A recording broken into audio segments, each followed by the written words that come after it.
Now, the applications that I showed you previously are fairly complex, and they're designed to demonstrate a number of useful aspects of the Facebook interface that you might use in your applications. This is a very different application. It's one that you can download the source code for as soon as you have created an application name. As soon as you've registered an application name with Facebook, you can get this code, and it's almost ready to run. But there are a few things you have to do to it, and I'll walk you through that process. In this application, there are no tabs, there's no database behind it. It's just a very, very basic application. It says hello and the username, and then it lists the ID numbers of that user's friends. That's all. No names, no nothing else. It just has a call to find out the name of the current user, and it has a call that you frequently use in Facebook to get the friends of that user, and you get the names. The list can go up to 20. The application won't print more than 20. Most of the time, as a user of Facebook, you don't see these numbers. You see the names of the friends. But the numbers are visible. So if I go, for example, here,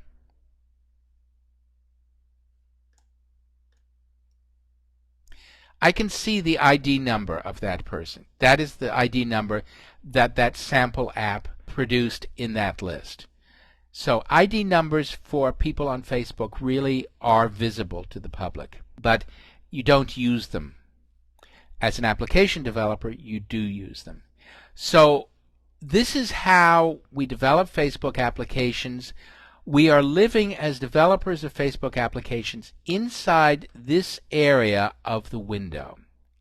And as I scroll down, you'll see it's a very large area, as large as it needs to be. And then at the bottom we have these links that are at the bottom of every Facebook page. And at the very, very bottom we have this bar which has some icons and buttons in it. But the middle part of this here, and this is Facebook itself at the moment, this is the wall, the middle part here is where Facebook and applications function. We always have these tabs at the top. There may be advertisements over here, and there are the links and tabs at the bottom here. But we are responsible for filling this area in the middle, which is normally called the canvas. That's what an application does, and you are writing code to fill that area. Now, when you go to a Facebook application, what happens is, let's get rid of this and go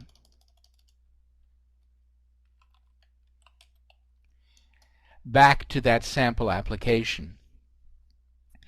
In that sample application, what happens, this URL goes to Facebook.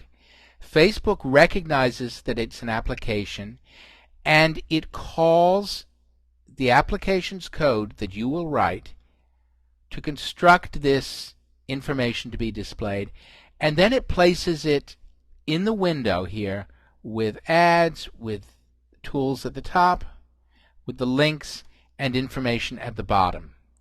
So when you go to this URL in Facebook, as part of setting up your application, you will set up a URL that Facebook will call for your application to build this section. And don't worry, I'll walk you through this, and I'll walk you through it several times, because once you get the hang of it, it's really not hard. Here is a directory on my hard disk where I develop applications. I have several subdirectories here. Dev is for development.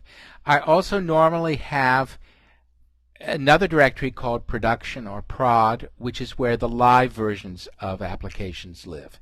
And I switch them back and forth as I'm testing them, because when you move an application into production and let people use it, you don't want to be testing it at the same time.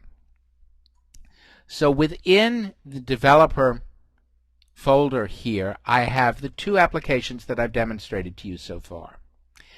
I have another folder here called Sanitized Dev. And Sanitized Dev is a copy of Dev, but with some information removed.